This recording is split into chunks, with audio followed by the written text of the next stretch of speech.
समाचार के संकलन में आप सभी लोगों का स्वागत है। चलिए संजीव कुमार से समाचार सुनते हैं। कोलंबिया में राष्ट्रपति उम्मीदवार मिगुएल उरिबे को सिर में गोली मारी गई। हालत नाजुक बताई जा रही है। चुनाव रैली को संबोधित कर रहे थे। हमलावर को गिरफ्तार कर लिया गया। देश में कोरोना वायरस के हर दिन करीब 400 नए केस सामने आ रहे हैं और 5 से 6 मरीजों की मौत हो रही है। पिछले 8 दिन में कोरोना के 3045 केस बढ़े और 52 मौत हो चुकी है। पटना में नहाने के दौरान 2 छात्र डूब गए। दोनों गंगा नदी में नहाने गए थे। घटना गांधी मैदान थाना क्षेत्र की है।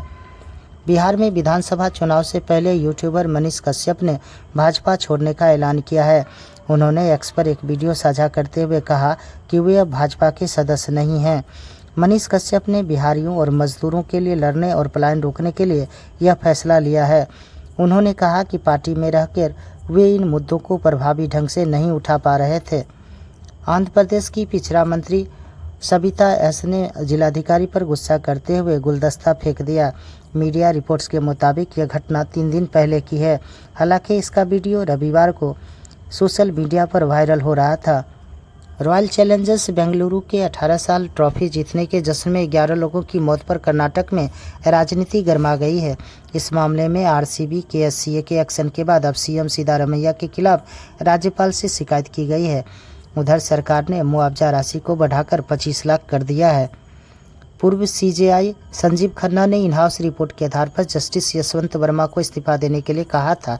इसके लिए राजी न होने पर सीजेआई खन्ना ने राष्ट्रपति और प्रधानमंत्री को चिट्ठी लिखकर जस्टिस वर्मा को हटाने की सिफारिश की थी। न्यूज एजेंसी एएनआई के सूत्रों के अनुसार संसद ने हटाया तो पेंशन नहीं मिलेगी। पटना के 43,779 प्रारंभिक विद्यालयों में पुस्तकालय स्थापित करने की मंजूरी मिल गई है। वित्त विभाग ने शिक्षा विभाग के प्रस्ताव को स्वीकार कर लिया है। पुस्तकालयों के निर्माण के लिए 134 करोड़ 34 लाख रुपए स्वीकृत किए गए हैं।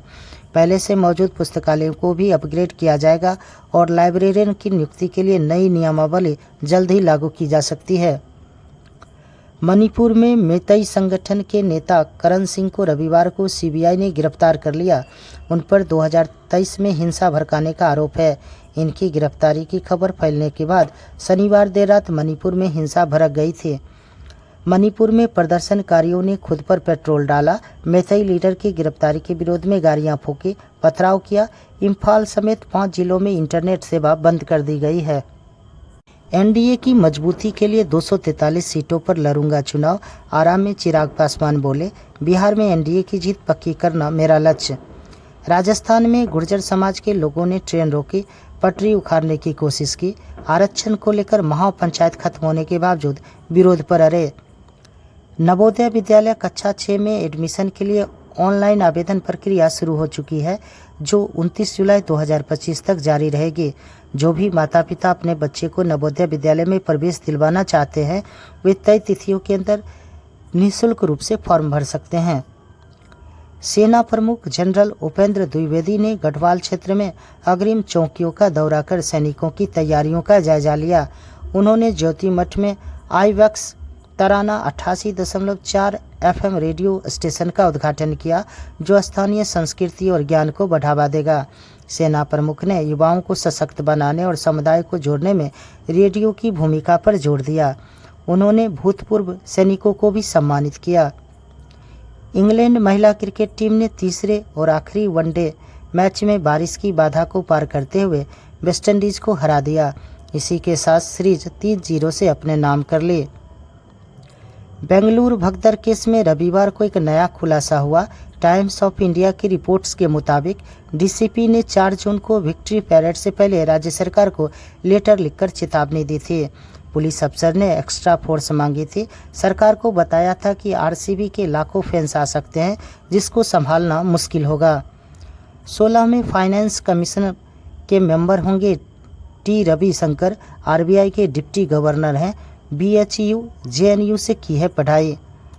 महाराष्ट्र में चुनावी फिक्सिंग के आरोप पर इलेक्शन कमीशन का जवाब, हमने कांग्रेस को बुलाया था, वो वक्त मांगने लगे। राहुल ने हमें खत नहीं लिखा। 2027 में जनगणना के बाद लोकसभा और विधानसभाओं का परिसीमन तय हो सकता है। इस परिसीमन में सीटें बढ़ेगी और महिलाओं के लिए आरक्षण लागू होगा। डिजिटल आंकड़ों और मैपिंग से प्रक्रिया तेजी से पूरी हो सकती है। 2002 में सीटों पर रोक लगी थी, लेकिन जनगणना के बाद परिसीमन का रास्ता खुलेगा। लोकसभा की सीटें 800 से अधिक हो सकती है। बेगूसराय के खेतों में उपजाई गई सब्जियां अब सिर्फ स्थानीय बाजार ही नहीं बल्कि विदेशों तक जाएगा, जिससे किसानों की आर्थिक स्थिति समृद्ध होगी। बाजार के अभाव में सब्जी सड़ेगी नहीं। इसके लिए जिले के 4 प्रखंड मटिहानी, बीरपुर, तेघरा और बछवाड़ा में कोल्ड स्टोरेज गोदाम बनाए जाएंगे। विदेशों के बाजारों तक जाएगी उपज।